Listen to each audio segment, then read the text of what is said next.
So on August 12th, we saw a huge rally of neo-Nazis marching on the streets, completely causing mayhem throughout DC. No, wait. I got that wrong. We saw somewhere around 300 different... No, that's not right either. 30 white supremacists show up in DC. And they were surrounded by what we think is about 5,000 counter-protesters. Now, being me, instead of thinking to myself, oh, let me go watch the news and try to make sense of all of this, I went ahead and grabbed my camera and went, let's go poke it with a stick. Now, the white supremacists were being led by Jason Kessler, who put together the Unite the Right rally last year in Charlottesville, Virginia. That rally in particular resulted in the death of Heather Heyer, who was a counter-protester. It also injured several other protesters, and on top of that, it also resulted in the death of 2 state troopers in a helicopter crash. So when Antifa heard that Jason Kessler was going to be in DC, they basically brought everyone. Before the white supremacists even showed up, there was already a pretty large presence of counter-protesters at Lafayette Park. There, they were waiting for the supposedly large amount of neo-Nazis to show up. Now, I will admit, some of these protesters were a little more interesting than others. I love to fight! Oh, by the way, It's fun! you're in the wrong place, buddy. I'm trying to get my ass kicked! Of us leaving the park. And they said, well, it's the sweep, meaning they check to see whether there's anything wrong with signs or stage or sound, they bring a dog in, etc., etc. But obviously, it's a form of harassment for people who have gone through every step of the process to get a legal permit. You fat baby.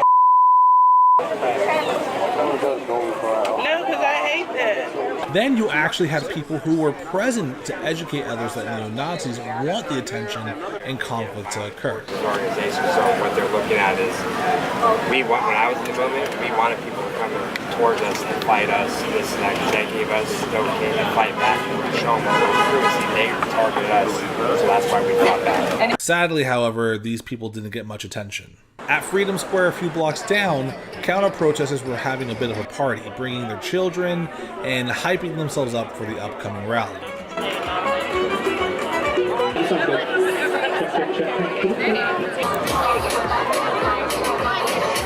Which they might try to do so today.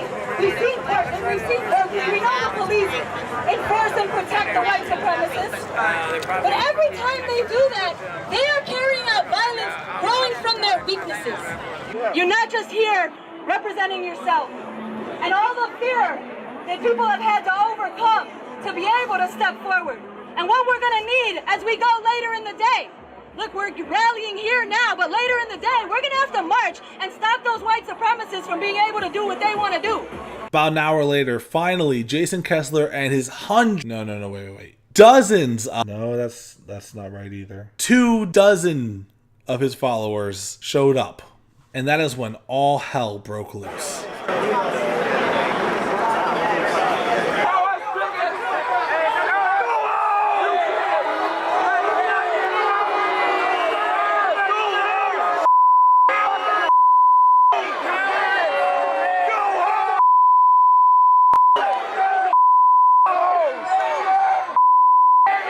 A police and Secret Service escort, which actually had more members than the Unite the Right rally, surrounded the white supremacists and walked them down towards the side entrance of Lafayette Park. I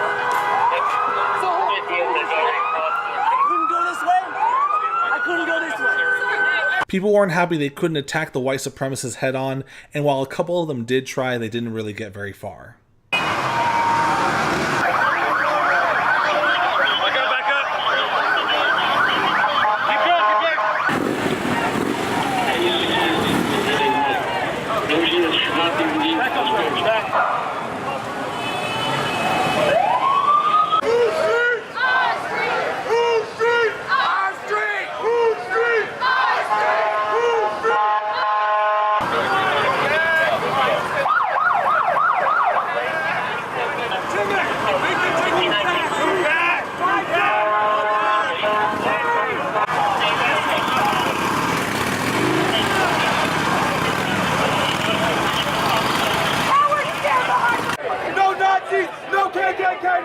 fascists USA! No Nazis! No KKK! No fascists USA! Allow the state to protect Nazis. Oh yeah, we can be amoral. We can disagree with them. Let them have their stance on genocide. That makes much sense, right?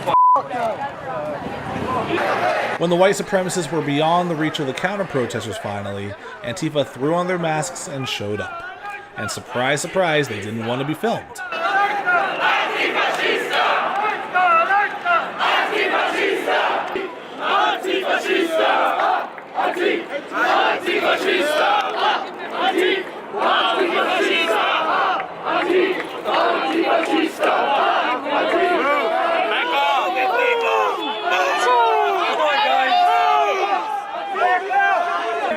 Picture taken. No, sorry.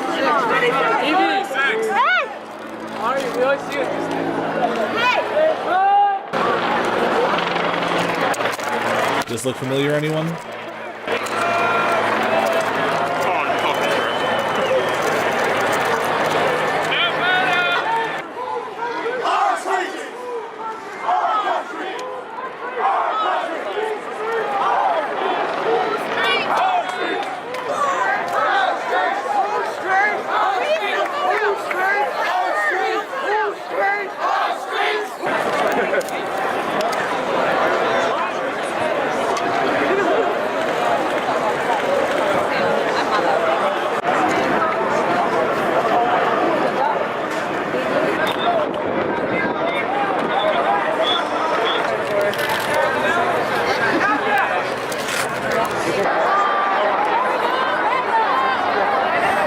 They continued to try and intimidate others by throwing eggs at people and even threw some smoke bombs. Get it out of here!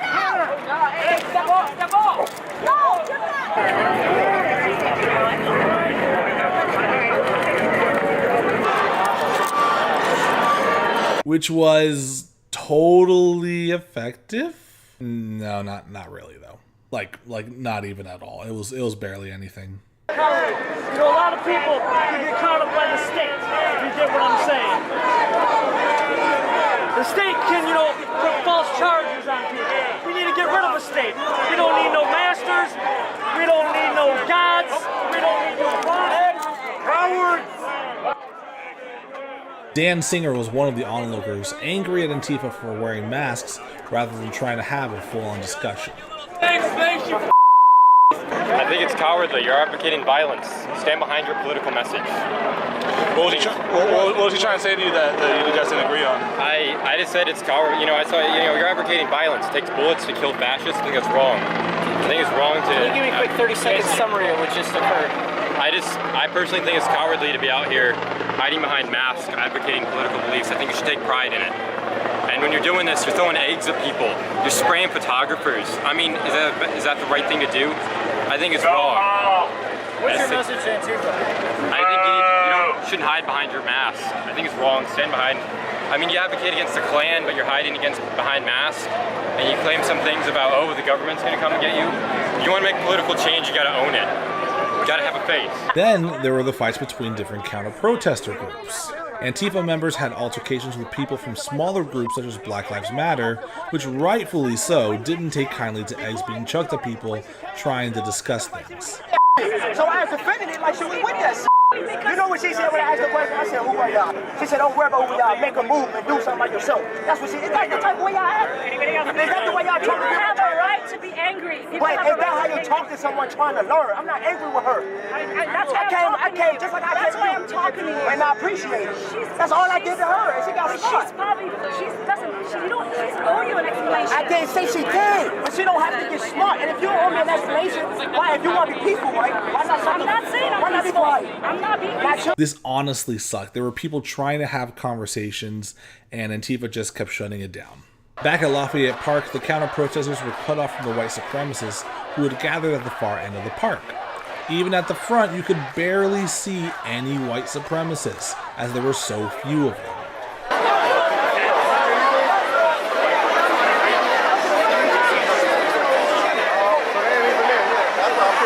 Soon, it began to storm, and this caused for some people to leave, but others to become even more antagonizing and attempting to get more reactions out of the police by throwing random items and launching fireworks. Thankfully, you had some who were trying to keep the peace. Ken from the Free Hugs Project actually showed up and tried to prevent some of the chaos. Whether a person is right-leaning, left-leaning, no matter what it is, let love be the foundation, let dialogue help to create change instead of potential violence that might happen. Very cool guy, by the way. Antifa still didn't like the cameras though, and just because I had one, they kept trying to block me each way I turned. But Antifa obviously thinks they're heroes in the media when they say things like this. And if we're gonna fight Nazis for you, you can at least not take pictures. I didn't ask you to fight Nazis for me, so. Right? So at this point, most people were beginning to leave. The rain was causing too many issues and the white supremacists drove off with no further altercation. But the ones who stayed were a bit interesting.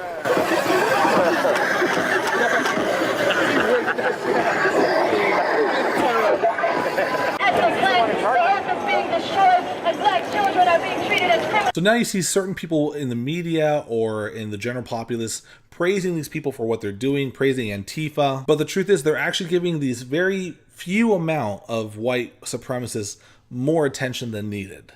They go out, they revolt, they go and attack those who don't agree with them. Even other groups who are counter-protesting don't even like Antifa necessarily, because every time they try to have a conversation with someone or try to actually discuss something, Antifa just shuts it down every single time.